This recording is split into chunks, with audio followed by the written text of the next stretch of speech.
não notaram, mas eu simplesmente comecei pelo meio do caminho. O essencial, a primeira aula que a gente deveria ser o início de tudo, eu não fiz ainda. E é o que a gente vai trabalhar hoje, tá? É a base para tudo que a gente viu depois, ok? Que é o quê? É a base do direito, conceitos, fundamentos do direito. Esses conceitos, eles são essenciais para o funcionamento da estrutura jurídica e da estrutura social, tá? Então a gente precisa partir a partir desse momento, tá? E eu começo com uma frase de Aristóteles, em que ele diz o seguinte: o homem é um ser eminentemente social, que precisa viver em sociedade e se relacionar com seus semelhantes. O que Aristóteles quis dizer com isso? O homem não é um eremita. O eremita, ele é um ponto fora da curva. O eremita, ele é aquele indivíduo que não se adequou à sociedade. Só que a regra é que o indivíduo, e daí que o homem, ele entra no conceito de indivíduo, ele é aquela criatura feita para viver em sociedade. Originalmente, na nossa história, o ser humano, ele era um indivíduo individualista, tá, e naturalista. Lá, eu estou falando isso no ser humano pré-histórico. No máximo, uma parceira, uma companheira, né, do sexo oposto, para fins de reprodução, e olha lá. E não muito mais do que isso. O ser humano primitivo, né, o homem das cavernas, eles eram essencialmente um grupo não, eram indivíduos que não se agrupavam. Eram depois, no máximo assim, construção de um núcleo semifamiliar, mas que normalmente não durava muito tempo. Cada um já tinha suas próprias definições e eles tinham que sair. E pelo menos é isso que a história nos conta, né? E aí, a partir de um determinado momento, esse indivíduo, que é altamente individualista, que é altamente egocêntrico, ele começa a mudar de perspectiva. Ele começa a entender que talvez a vida em coletividade tenha suas vantagens, né? E como é que ele percebe isso? Situações bastante simples. É o momento em que ele percebe que ele caçando sozinho, ele consegue caçar pequenos animais. Se ele caçar em grupo, ele pode começar a caçar grandes animais. Ele pode caçar, em vez de caçar uma lebre ou um coelho, ele pode caçar um mamute. E isso significa que ele vai ter mais comida para ele.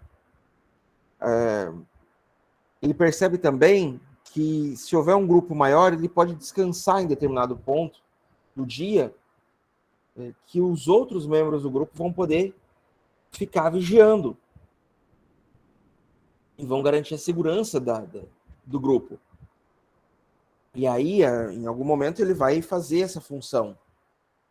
Com mais gente junta, ele começa a entender que o serviço começa a ficar mais fácil, com mais gente fazendo a mesma coisa. E começam os primeiros aglomerados de sociedade, os primeiros aglomerados coletivos. E a partir do momento em que surgem esses primeiros aglomerados, essas primeiras, digamos assim, tribos, essas primeiras sociedades, você percebe que passa a ter, então, regras de convivência. Você não tem um ser humano, um indivíduo, o que quer que seja, que possa fazer o que bem entender. Então, normalmente, o mais forte vai ter direito à melhor parte da presa, o mais forte, né, o líder do bando, vai ter direito à escolha da sua companheira.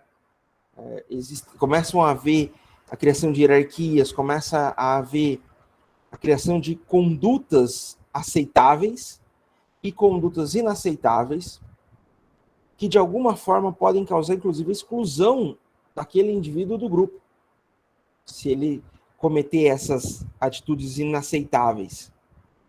Isso é direito. Isso é a base para o direito. Então, o que é o direito? Acima de tudo, o direito ele é um convívio social. O direito ele é as regras oriundas das relações sociais que membros de um mesmo grupo vão começar a trabalhar. O direito ele é um estudo, tá aqui escrito, um estudo filosófico, sociológico, antropológico, né, literal das regras de convivência. Então, através do direito, as regras, as normas de convivência, aquilo que normalmente e naturalmente o indivíduo passa a ocupar, a definir como aceitável, passa a ser definido também como válido para a sociedade, para aquele grupo. Então, o direito é esse estudo, o direito é essa análise, o direito é esse conjunto de normas que regulamenta a sociedade.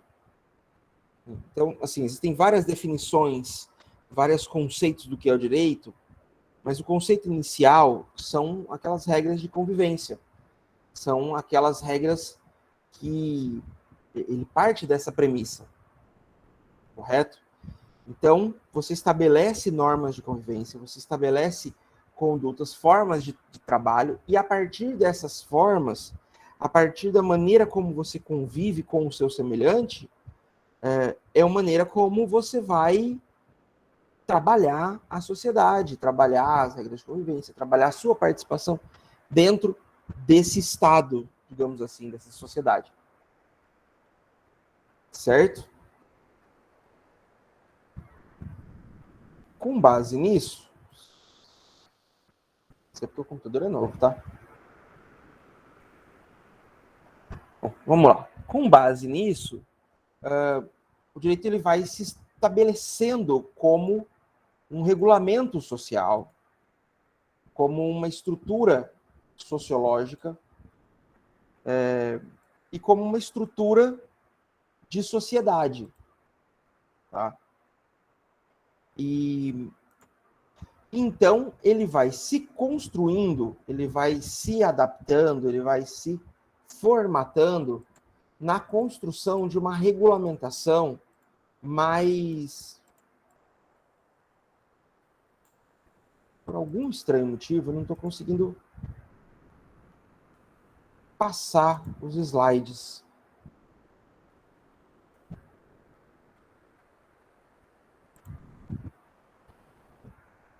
Deu algum PT nos meus slides aqui. Eu queria que vocês pudessem acompanhar. Então, já que a gente não consegue por bem, a gente consegue por mal. Deixa eu abrir aqui o...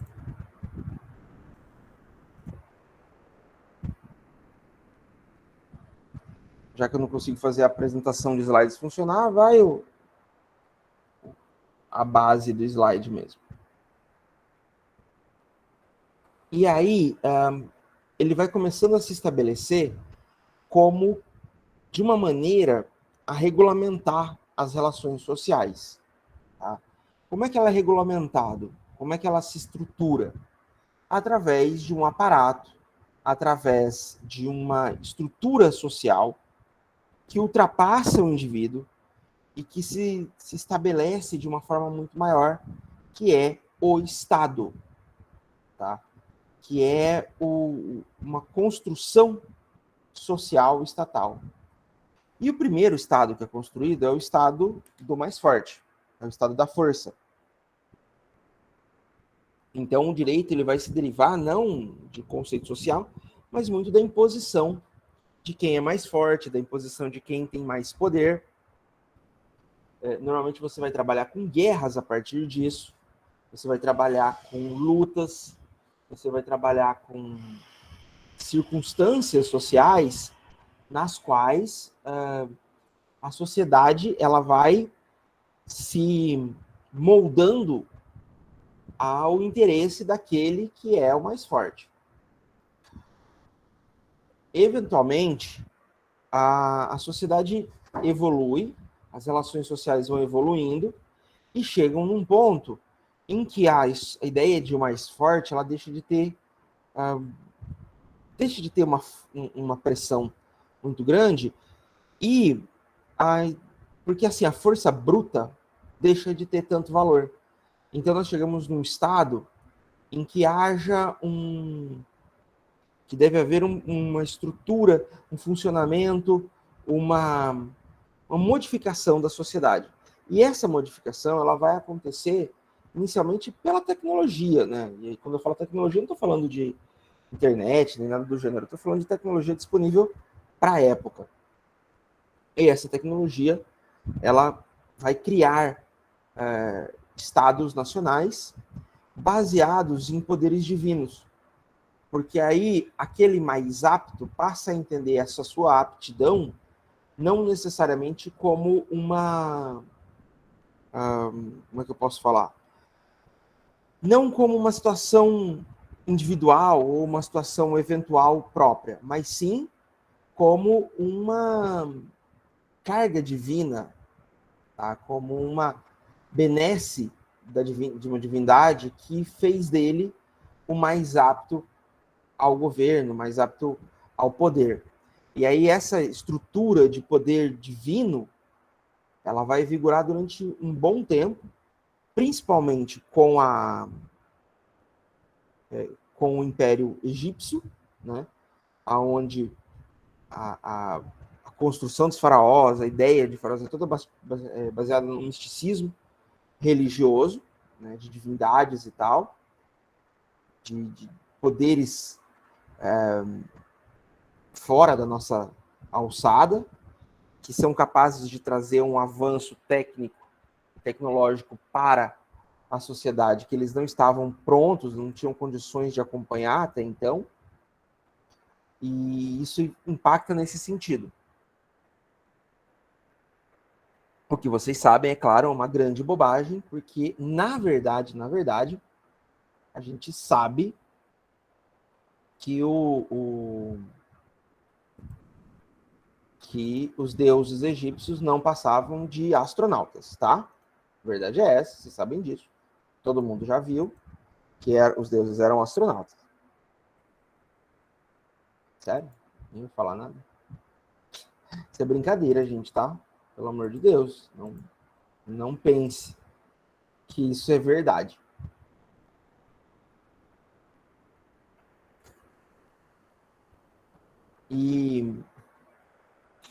E aí a sociedade vai evoluindo, a sociedade vai crescendo, as sociedades, né, elas vão se tornando mais impactadas, e aí surge então o conceito de estudo da política, e surge o conceito de democracia na Grécia. O que é democracia na Grécia? A democracia vem do grego demos e kratos, que é o poder do povo. Então, há, nesse momento, uma ideia de que o poder emana do povo e deve ser exercido em função do povo. E a democracia grega, ela prega que não há um poder divino, que não há um poder supremo, que a relação do mais forte não cabe como direito de governar, e o governo tem que ser exercido em prol de todo um conjunto social. E aí os gregos se reúnem nas ágoras, debatem as questões sociais, debatem as questões fundamentais da sociedade e tomam ali as decisões voltadas para a defesa dos interesses da sociedade. É lógico que algumas questões têm que ser colocadas. Primeiro, a gente está falando de cidades-estados, então a gente não está falando de Estado Nacional.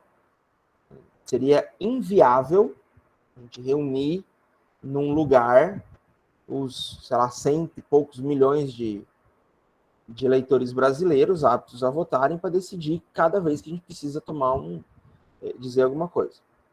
Ainda que seria bem interessante. Outra questão que tem que ser colocada, né, que a gente vai estudar um pouco mais para frente, a gente falar mais sobre o direito à democracia, a gente vai entender um pouquinho melhor isso, que é a seguinte: o direito na democracia grega era exercido pelos cidadãos. Quem eram os cidadãos? Homens adultos, proprietários de terra e livres. Então você percebe que é bem restritivo, é bem censitário. Mulheres estavam excluídos, jovens estavam excluídos, pessoas pobres estavam excluídos e escravos estavam excluídos. Assim, tinha uma galera que estava fora. A maior parte das pessoas, na verdade, elas não eram cidadãos. Então fica um pouco mais fácil. Digamos aí que tem a faixa aí de uns 30%, não chega a 30% da população ateniense, ela era cidadão. E isso espalhou por outras cidades, é claro. Né? Tebas, Mênfis é Egito. Tebas, tinha mais uma outra cidade que agora eu não me lembro, e Esparta. Eram as principais cidades gregas da época. Né? Em Esparta, além de todas essas características, era essencial que tivesse servido o exército. Então, se você não serviu... Se bem que era mais ou menos obrigatório todo mundo servir o exército, então isso não é grande coisa. Mas só depois de prestar o serviço militar é que o indivíduo poderia ser considerado cidadão. E assim, não é que não tinha rei, não é que não tinha um soberano, tinha, mas ele era muito mais um representante e um executor daquilo que era decidido nas ágoras. A sociedade evolui um pouco mais, o tempo passa um pouco mais e surge o Império Romano. E aqui eu vou fazer uma aulinha de história para vocês entenderem como que os tiranos acabam sendo justamente quem cria seu próprio nêmesis. Já ouviram falar na Guerra de Troia, né? Acho que vocês conhecem, já ouviram falar no cavalo de Troia e tudo mais. Né? Sim, professor. Tá. O que basicamente foi a Guerra de Troia? Um corno que não queria ser um corno manso, que ficou bravinho porque a mulher largou ele. Não, brincadeira. Na verdade, essa foi a desculpa. A verdade é que Troia era uma cidade extremamente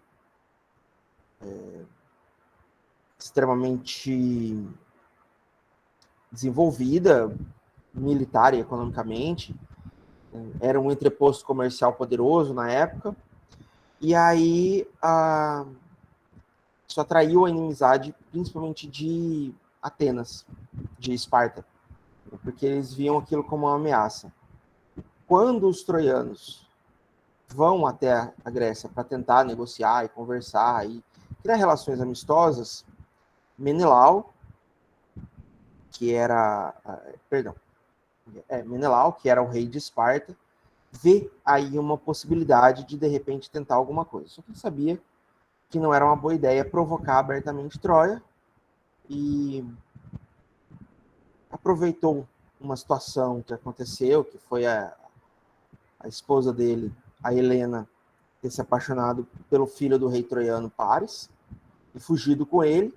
E aí ele alegou ter sido vilipendiado em sua honra, convocou os gregos e isso levou a uma guerra de 10 anos. Levou 10 anos a Guerra de Troia. E uma das grandes vantagens de Troia era um muro praticamente inacessível. E aí tem um monte de histórias. Toda a Ilíada trata sobre isso, e é uma leitura que eu recomendo porque ela é muito legal. E, enfim, no fim das contas acabou que teve a história do cavalo, fizeram um troço muito doido lá, o cavalo de Troia, que na verdade não tem nada a ver com Troia. O certo seria esse cavalo grego, porque foram os gregos que deram o diabo do cavalo. E aí o Troia acabou. E um troiano, né, liderou a fuga dos restantes, que foi... Agora eu esqueci o nome do... Não é Elias, é com E também.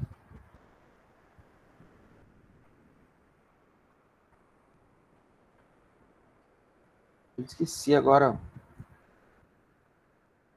Enéas lidera a fuga de Troia e para ali no que seria depois a Itália e funda o Império Romano. A história de Rômulo e Rêmulo é muito bonita, mas na verdade tinha uma vilinha ali, né, fundada pelos parentes de Rômulo e Rêmulo, que na verdade acabou virando o Império Romano. E o Império Romano foi justamente quem destruiu depois, algumas décadas, alguns séculos depois, destruiu toda a Grécia. E o Império Romano, por que eu falei disso? Porque o Império Romano, como ele tem bases troianas, ele trabalha muito a questão militar, sem deixar de lado as questões de direito, as questões de organização estatal, que destacaram Troia como um dos principais luminares da evolução da Idade Antiga. E, nesse aspecto, Roma acaba se tornando uma grande, talvez o maior Estado nacional já existente. É importante a gente pensar assim, foi a maior expansão territorial que já houve? Não. O Império Persa, sob a tutela de Alexandre o Grande, foi maior. Só que, acho que até quando Narmer unificou o Egito, o Alto e o Baixo Egito, o Egito também foi maior em expansão territorial.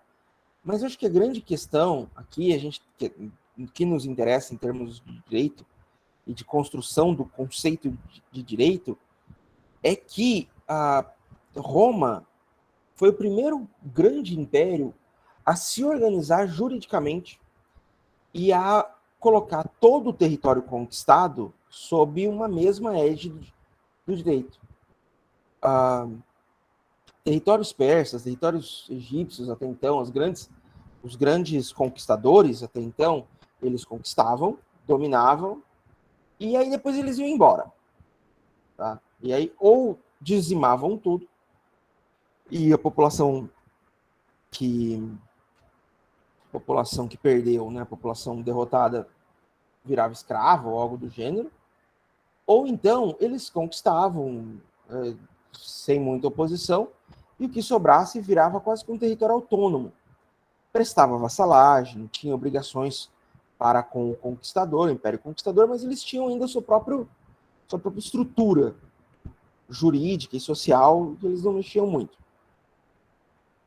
Roma não. Roma estabeleceu um conceito de direito, de justiça, de estrutura estatal para todo o Império. Se dizia que Roma chegou num ponto em que o sol não se punha em Roma. Significava que Roma atravessava o até então que era conhecido pelo continente. Então, Roma dominou desde a Península Ibérica até eles chegaram a ter acampamentos e assentamentos na China. Tá? É incrível pensar isso, mas os romanos se estenderam até a China, passando por todo o Oriente Médio, toda a Rota da Seda, norte da África, o Egito. Tudo isso eles conquistaram. E na Europa, eles conquistaram praticamente toda a Europa, à exceção de um pedaço onde depois viria a se tornar a Alemanha, que era a Germânia, né? E o norte da Bretanha, que depois se tornou a Inglaterra, a Grã-Bretanha. E eles construíram uma muralha para separar o fim do mundo, que é a Muralha de Adriano, que está lá, não toda, obviamente, mas tem um pedaço dela ainda hoje, que você poderia até visitar, se você quiser. E a gente está falando disso, e aí é mais interessante que, apesar desse tamanho de extensão territorial, Roma conseguiu impor uma mesma estrutura, digamos assim, jurídica e social para todo o Império. E ele fez isso através do envio de corpos de juristas, formação, eles tinham escolas de direito dentro da sociedade romana. Eles organizaram um código, o primeiro código de leis unificados da história, que é o Corpus Iuris Civilis Romani, o Corpo de Direito Civil Romano. Lembrando que hoje a gente fala em direito civil, ele é residual, né? O que não tem uma situação particular, ele é é direito civil. Então, você tem direito penal, direito do trabalho, direito administrativo, por aí vai. Quando a gente fala em direito civil romano, a gente está falando do cidadão, direito do cidadão. Civil é cidadão, né? Tem origem latina em cidadania. Então, tudo que não fosse da alçada militar, ou seja, tudo que não fosse assentamento militar, guerra, questão de hierarquia militar, era introduzido no direito civil. Então, era o direito do cidadão. Quando a gente fala em Corpus Iuris Civili Romani, a gente está falando de direito para todo mundo. E isso foi feito por uma questão de logística. Imagina você estar lá onde hoje é Portugal, subir no seu burro, ou às vezes a pé, e ir até Roma para reclamar que o seu vizinho tinha uma cerca errada. Né? Como não havia mais decisão local, localizada, só Roma tinha autonomia para mandar, só a capital.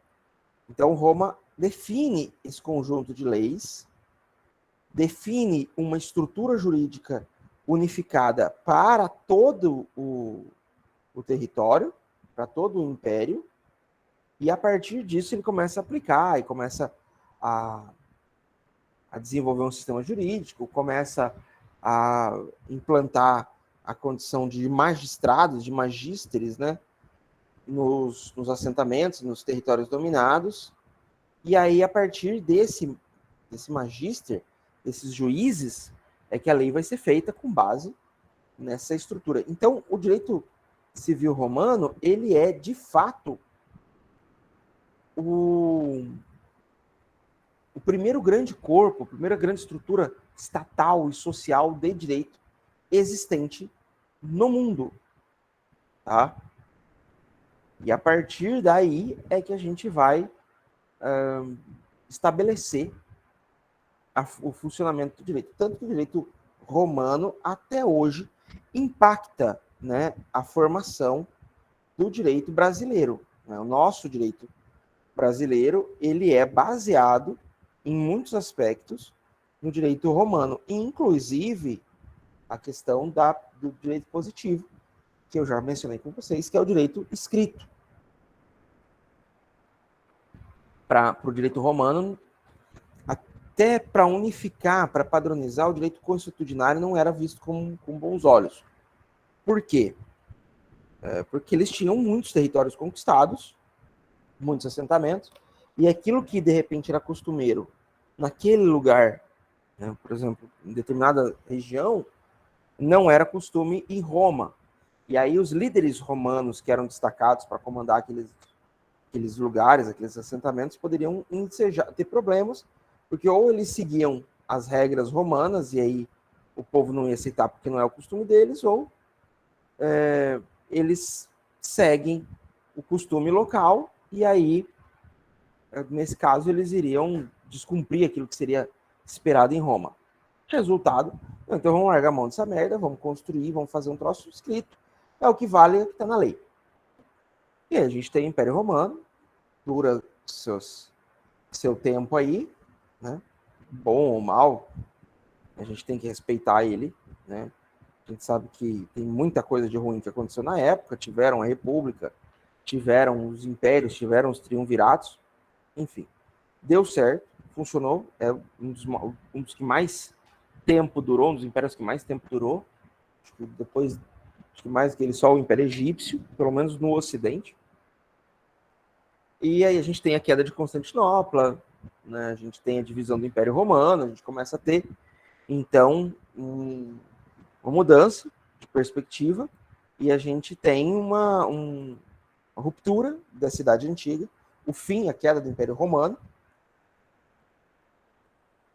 e com a queda do Império Romano você volta a ter os antigos assentamentos, os antigos espaços que foram construídos, aquilo que foi conquistado por Roma passa a ser destroçado em pouquíssimo tempo, e começa então a formação dos Estados Nacionais, e ganha força algo que viria a impactar e a definir toda a sociedade a partir de então, que é a Igreja Católica. A Igreja Católica ela passa então a ser referência, e a gente volta para aquele estado teológico, para aquele Estado do direito canônico, né, onde o poder para governar vem dos deuses. Então, se você for pegar as dinastias europeias, elas vão ter um pezinho lá na religiosidade, no direito divino de governar. Tanto é que, em regra, depois do estabelecimento da Igreja Católica, né, definitivamente como a religião predominante na Europa, para você coroar um rei, normalmente você precisava ter a bênção papal, né? Você precisava ter e isso gerou uma série de problemas, de questões que vão, ao longo dos anos, definir o funcionamento e a estrutura da sociedade, até que a gente chegue aí no Iluminismo, no Renascimento, 1700 e alguma coisa, que é quando você tem um retorno às ideias mais avançadas, é onde há um repensar do Estado, do direito, como realmente uma estrutura social, né? Como uma estrutura voltada para a população.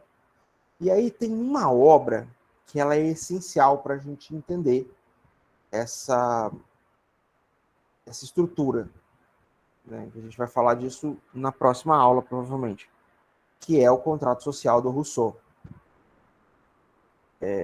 Junto com mais algumas obras, mas ela é uma das principais.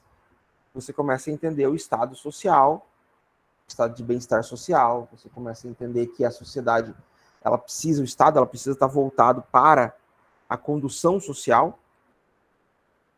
E aí a gente tem alguns movimentos sociais nesse sentido, que são a Revolução Francesa, a independência dos Estados Unidos. Na verdade, é o contrário, tá?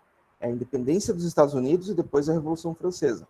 Por incrível que parível, como diz o outro, a independência americana ela foi antes da Revolução Francesa.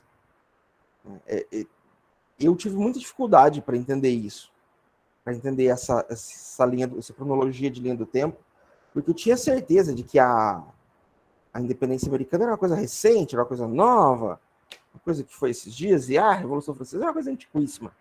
Não foi bem assim. Na verdade, as duas são meio antigas, mas não tão longínquas quanto se pode esperar. Elas estão na casa aí de 250, uma faixa de 250 anos atrás, não chegam a 300 anos atrás. Primeiro veio a independência americana e, com base naquilo que foi pensado na independência americana, foi projetada também a Revolução Francesa.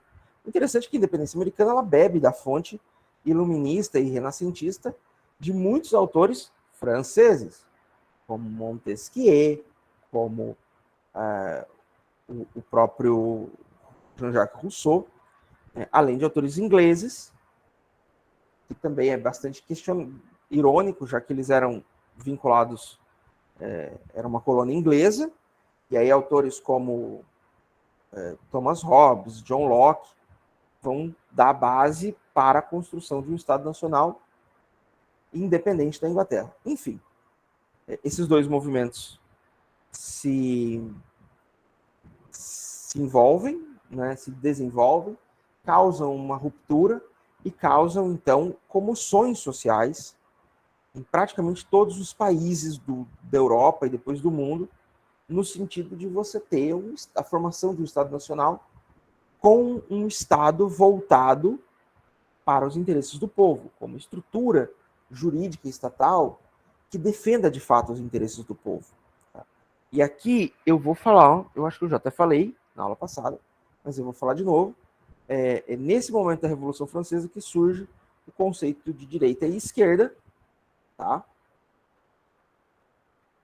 Com os girondinos e os jacobinos, e que a esquerda nada mais era do que a burguesia, que hoje está aí desfilando de S10 e Hilux parcelada e que se diz de direita, porque defende o Estado. Enfim. Não é que de novo, né, não é que essas pessoas se tornaram de direita, é que o espectro político andou e essas pessoas que eram de esquerda acabaram se reposicionando mais à direita. E aí vem todo esse conceito, toda essa história dos, principalmente da Revolução Francesa, né? Vem como é que fala? O período do terror, vem Robespierre, né? Com as suas ideias. E aí eles começam a guilhotinar a galera. E olha que interessante como é que é, né? Como é que é bastante irônico, digamos assim. A partir dessas ideias da Revolução Francesa, a partir desse momento em que há uma instauração do reino de terror, um dos principais atores desse momento é um jovem, começa como capitão, depois ele se torna coronel, ele vira até general do exército republicano francês. E aí, chamado, como é que fala? Napoleão Bonaparte se torna um dos principais líderes militares. E chegou num ponto em que o Napoleão ele olha e fala assim, então, já derramamos sangue demais. Isso não vai dar certo. E aí ele prende. Uma galera prende em Robespierre, condena o Robespierre à guilhotina, Robespierre morre. Né, e aí o Estado começa a se reorganizar, né, de uma forma um pouco mais tranquila, digamos assim. Né? E aí Napoleão se intitula um novo imperador francês. Tá? A partir disso, e aí chama a atenção, né, porque ele é coroado, ele é autocoroado, ele se coroa, dispensa a igreja, porque ele diz que não há um poder metafísico acima dele, é o povo quem está ali, ele representa o povo, e ele dá início a uma guerra que acabou empurrando Dom João VI e a corte portuguesa para o Brasil em 1808. E aí, nesse momento, entre 1808 e 1822, começam a fervilhar as ideias de independência no Brasil. Quer dizer, de independência não é bem de independência. Na verdade, o que eles queriam era que o governo da colônia ficasse no Brasil, né? Já que era realmente muito mais rico do que Portugal. Como as cortes portuguesas ameaçam destronar Dom João VI, ele volta para Portugal e, na brincadeira, acaba perdendo o Brasil. O Brasil se torna independente. Então, se não fosse por Napoleão, provavelmente nós não teríamos tão cedo a nossa independência. Tão cedo. Nossa independência foi muito... 1822, foi bem tarde, uma das mais tardias da América. Mas, ainda assim, seria bem mais para frente. Seria mais no final dos anos 1800. Se não fosse por Napoleão, que defendia ideais republicanos e que se declarou imperador. E aí, desde esse momento, se consolidou o Estado de Direito como peça fundamental e a democracia em suas várias formas, seus vários aspectos, como o governo essencial ao povo, como o governo do povo, como sendo necessário, sendo que qualquer outro direito, qualquer estrutura estatal, ela perderia, né, ela deixaria de ter como representatividade o povo e se tornaria uma ditadura ou um regime de exceção, como, por exemplo, vem acontecendo no Afeganistão e com o Talibã nos últimos um mês? Não, um pouco mais de um mês aí, nos últimos 40 dias mais ou menos. Certo, pessoal? Alguma dúvida até agora? Ou algum comentário? Por enquanto, tranquilo, professor. Então tá. Então segue o bonde. Só para a gente, acabei esquecendo de falar, fui falar do Brasil e acabei esquecendo do resto da Europa. Esse momento em que há essa revolução, que é a Revolução Francesa, a independência americana, que há um movimento de saída do mundo, da Europa, do feudalismo e tudo, há um movimento muito forte nos Estados nacionais, no sentido de criar repúblicas ou de adaptar. A maioria dos países teve seus líderes, né, principalmente os seus líderes monárquicos destronados, né? O Portugal, isso acabou acontecendo, na França aconteceu mais cedo, na Itália, a Itália, a Calabria, tinha um lugar na Itália que também era independente, acabou sendo anexado e por aí vai. A Inglaterra e a Espanha, eles optaram por uma transição um pouco menos brutal. E a monarquia foi relevante para isso. Vendo a perda do seu espaço, o que eles passaram a fazer? Eles começaram, então, a abrir espaço para a população. Na Inglaterra, por exemplo, houve a introdução da Câmara dos Comuns, porque o parlamento ele era constituído pelos nobres, e só os nobres poderiam participar. E aí, nesse momento do Renascimento, surge a Câmara dos Comuns, que é uma casa onde são eleitos pessoas que não detêm títulos de nobreza. Os poderes do rei vão sendo esvaziados, né, são transferidos para um primeiro-ministro, que é eleito, inicialmente da própria Câmara dos Lordes, hoje ele já é eleito da Câmara dos Comuns, e a rainha da Inglaterra, o rei da Inglaterra, né, o soberano inglês, passa a ser uma figura muito mais protocolar do que uma figura de governo. Então hoje ele é chefe de Estado, mas não chefe de governo. A rainha da Inglaterra, ela é a líder, na teoria da Inglaterra, de toda a Grã-Bretanha e da Commonwealth, mas não manda, ela não pode assim decidir, por exemplo, vamos aumentar juros de banco, foram decidir sobre a entrada, sobre a saída do Brexit, né, sobre a saída do bloco europeu. A família real não teve nenhum pitaco, não tinha autoridade nenhuma para dizer sim ou não. Vai aumentar os impostos, vai baixar os impostos, vai liberar maconha. Isso tudo é parlamento inglês que vai trabalhar, não a rainha da Inglaterra. Então ele se torna uma figura de... não sei dizer, na verdade. É figurativo a posição deles hoje.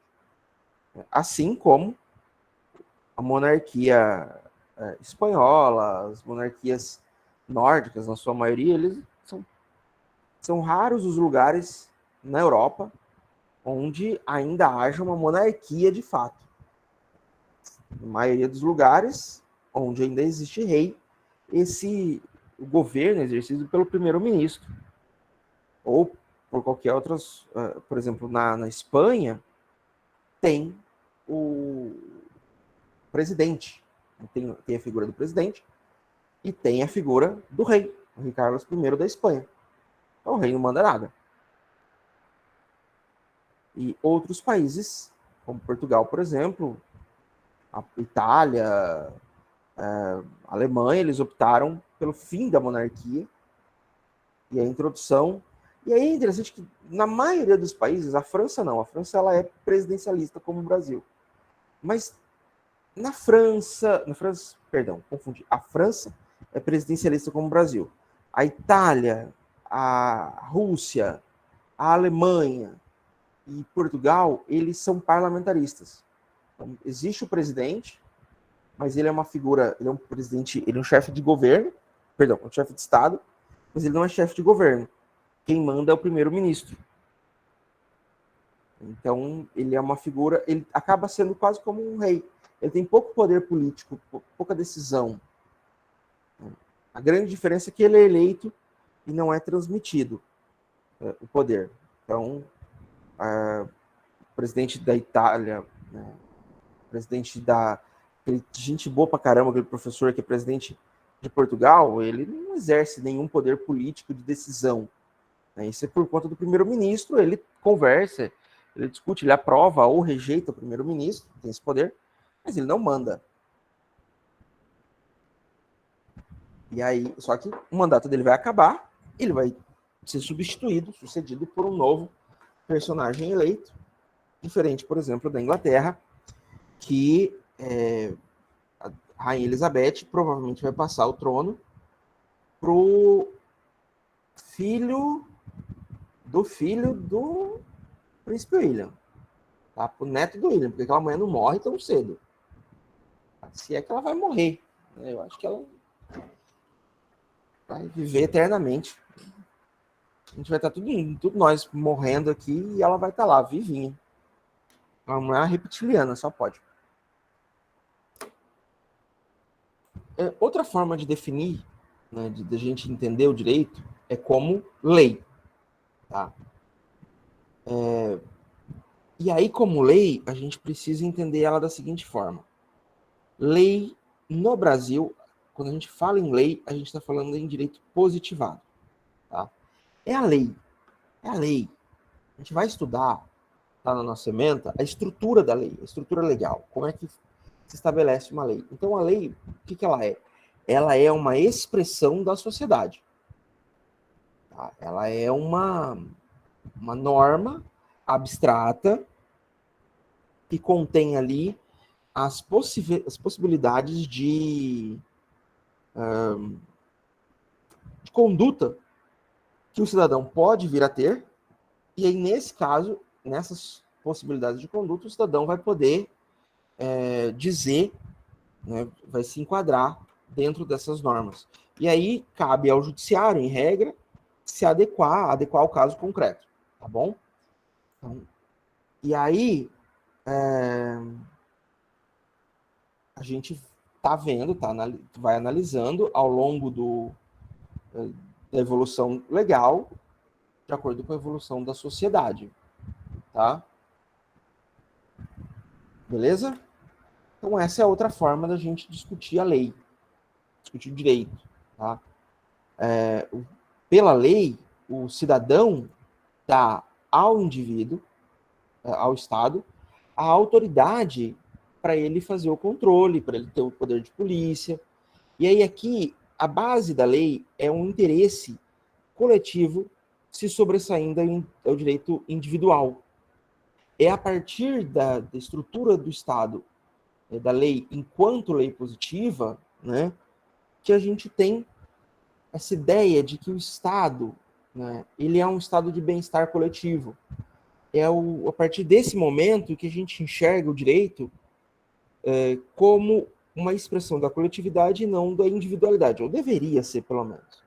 E é aqui que a gente coloca também, havendo um interesse coletivo sobre o interesse individual, que está inserido aquela frase de Maquiavel, que é erroneamente atribuída a Maquiavel, tá? Que é, o fim justificam os meios. Ele nunca disse essa frase, ele nunca falou com clareza, os fins justificam os meios. O que ele disse é que, e aí isso eu estou partindo do Príncipe, que é o livro dele, a obra principal dele.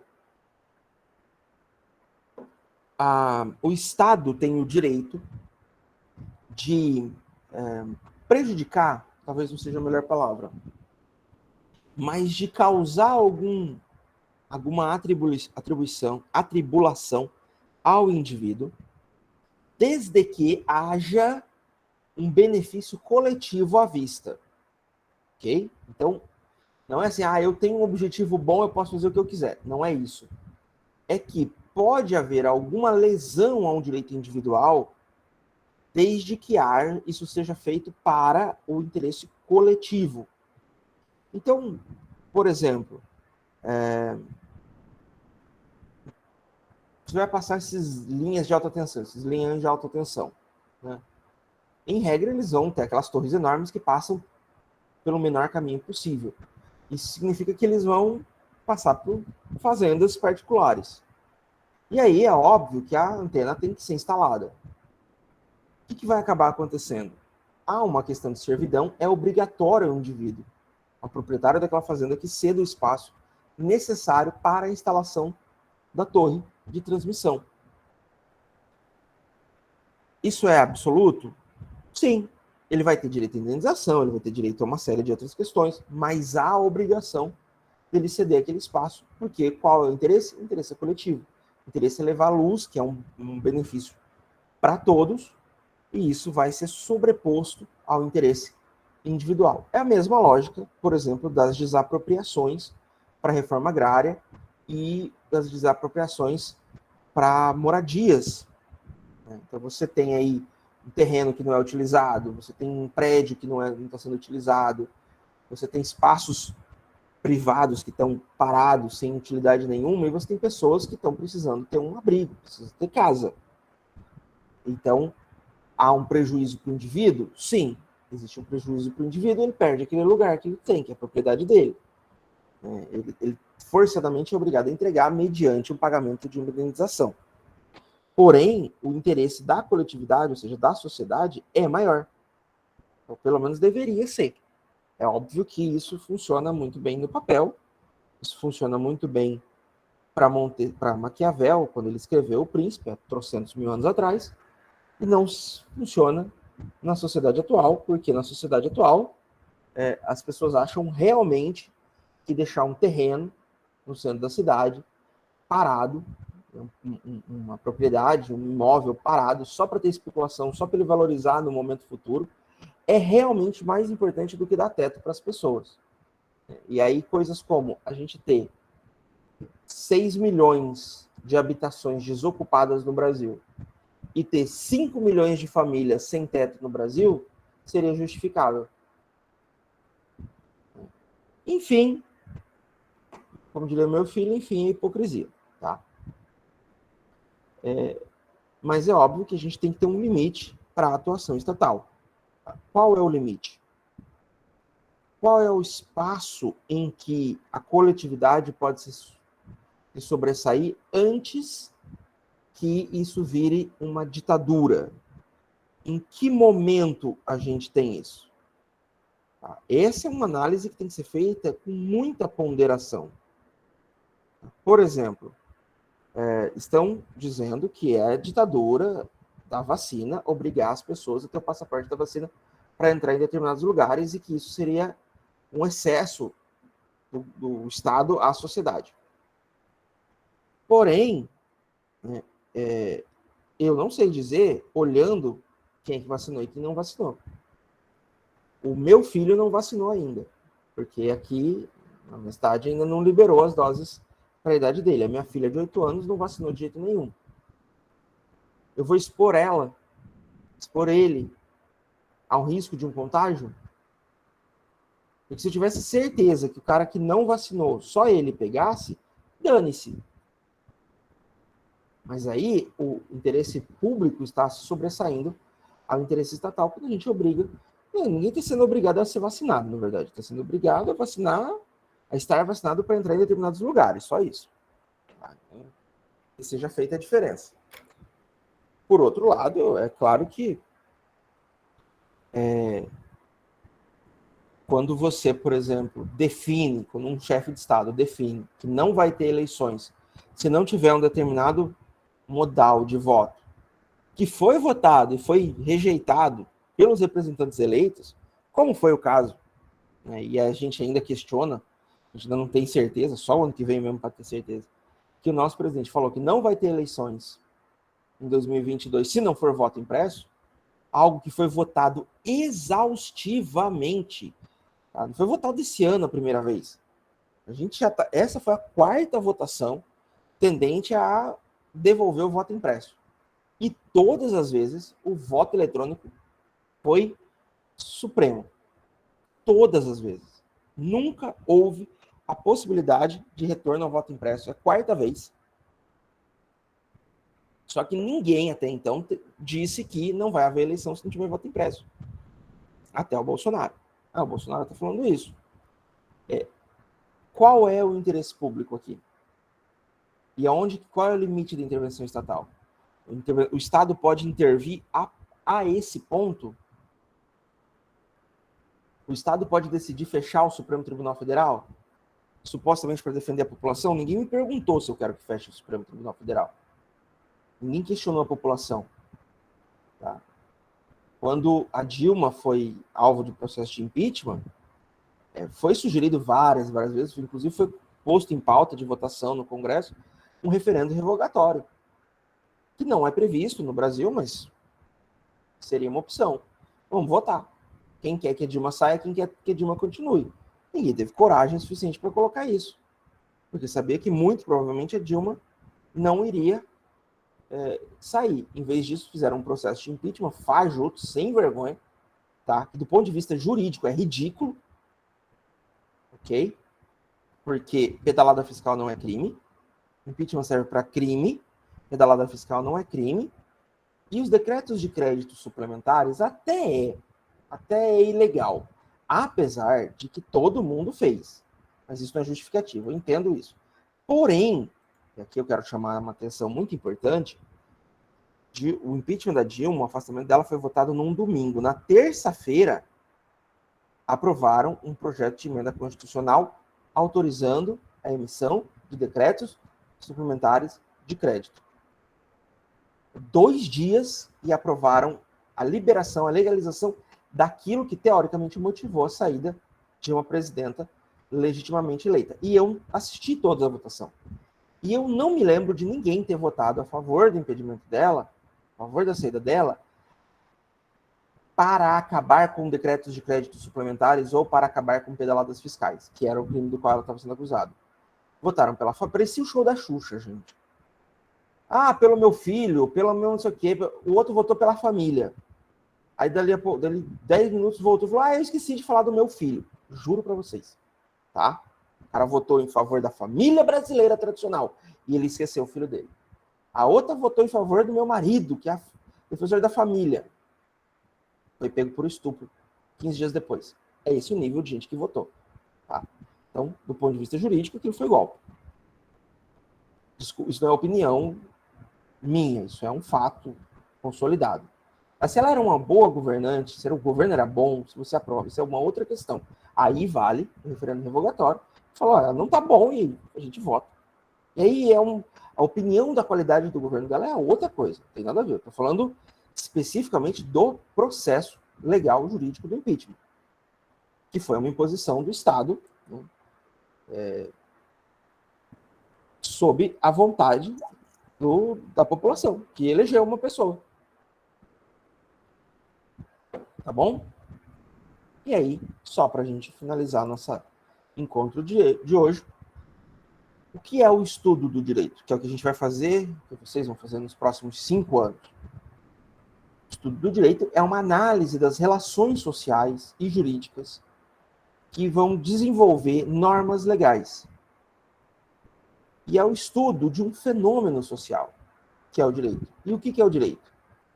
O direito é um organismo vivo, tão variável e múltiplo quanto a própria sociedade que lhe dá origem. Pessoal, encerramos por aqui. Normalmente essa aula tem um pouco mais de interação, por isso que ela dura um pouco, eu preparo ela para durar um pouco mais, mas 1 hora tá bom. Ok? Nos vemos na próxima. Deixa eu ver aqui. O calendário caiu, mas eu acho que nos vemos. Hoje é dia 7. Dia 14. Professor. Oi. A aula que vem não é avaliação, dia 14. É a prova. Verdade. Já estava me esquecendo. Então, só para a gente colocar. O que vai cair? Isso aqui, os fundamentos do direito, as fontes do direito e as escolas jurídicas que a gente estudou até agora. Essa semana, de hoje para amanhã, eu já vou colocar umas apostilas nas aulas, organizar tudo certinho. A prova vai começar no dia 14, às 7 horas da noite, e vai até... Eu vou dar uma lambuja para vocês, que é o que eu estou fazendo com todas as turmas esse semestre. até a meia-noite do dia 15. Ou seja, vocês têm 25 horas. Isso. 7, 8, 9, 10, 11, 12. Vocês têm 25 Professor, horas para fazer a prova. 29 horas para fazer a prova. Oi, quem? já teve alguma atividade? Como assim, atividade valendo nota? Não. Aham, isso, valendo nota? Algum Só trabalho aula. valendo nota? Só aula aula. mesmo por enquanto, né? Só Tá, certo. Os 3 encontros síncronos. Esse é o terceiro, próxima prova. E aí, salvo engano, a gente retorna no dia 28, porque dia 21 é o Cefacisa. Tá bom? No dia 21 nós não temos aula. Tá todo mundo liberado para o primeiro Cefacisa. Ok? E me mandaram avisar que é para tirar 50% da prova de quem não participar do Cefacisa. Não, mentira, eu tô brincando, gente. Pelo amor de Deus. Pode deixar que agora a gente vai. Com certeza. Não. Mas é importante participar. E, ó, dá para mim pensar, não na prova, porque a prova é objetiva, tá? A prova não tem muito para onde fugir. 10 questões, múltipla escolha, marca uma só. Quem acertar 10 questões, tira 10. Quem acertar 5, tira 5. Não tem o que discutir. Não dá para fazer. Mas daí a gente vai ter um trabalho em sala de aula. Então, eu vou avaliar a participação de vocês no Cefacisa. E a possibilidade de dar um pontinho de participação. Oi, Viviane. Tem resumo já submetido aí, viu? Ah, é? Vai ser aprovado. Aí é bom. É nóis. Vocês viram que até dia 10, dia, né? Vocês viram que até dia 10 prorrogou. A gente já submeteu, professor. Ah, maravilha. Graças a Deus. Amém. Oi, Viviane, pode falar. Por favor, professor, o senhor poderia repetir o conteúdo que vai cair na prova, fazendo favor? São as 3 aulas que nós tivemos até agora. A aula de hoje, com fundamentos do direito. Tá. As escolas jurídicas. Sim. Vou abrir aqui, o SIGA também estava essa semana. E as escolas jurídicas e as fontes do direito. Aí esse material que o senhor apresentou para nós, ele vai estar disponível para a gente estar pesquisando e estudando, professor? Sim. Então, muito obrigada. Eu vou, na verdade, não os slides, eu vou colocar apostilas. Tá bom então, professor. Beleza? Obrigada. E aí é isso. A prova vai ter 29 horas de duração. Fiquem tranquilos. Nós vamos ter, são 10 questões. São 3 tentativas. Cada tentativa tem duração de 1 hora. Vale a melhor tentativa. Então, se você tirou 8 na primeira, pode tentar de novo. As respostas não vão aparecer para vocês logo depois de fazerem, por motivos que me parecem óbvios, porque daí fica fácil, né? Só vai... Eu não tô, na verdade, eu não estou conseguindo mesmo trabalhar nos últimos tempos, não estou conseguindo acertar a questão do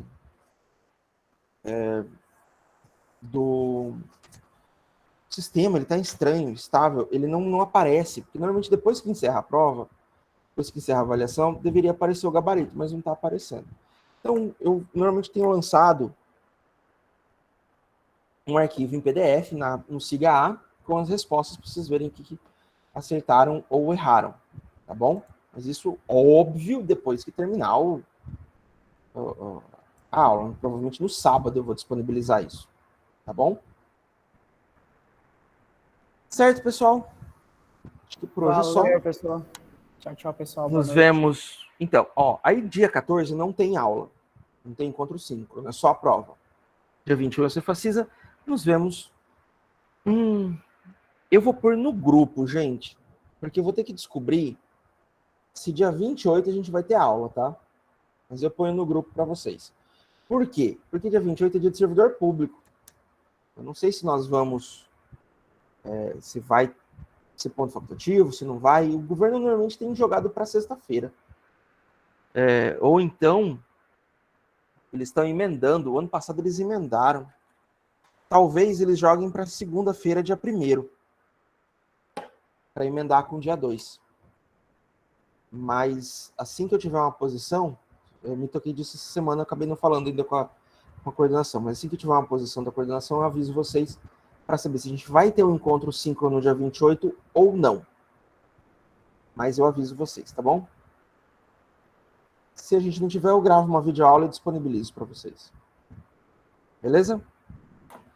Pessoal, então, até quando der, até um dia. Um dia a gente volta de novo, né? Um dia a gente volta. Esquenta não, pessoal. Um dia a gente se encontra de novo. Beleza. Até Tchau, mais. tchau. Tchau, tchau.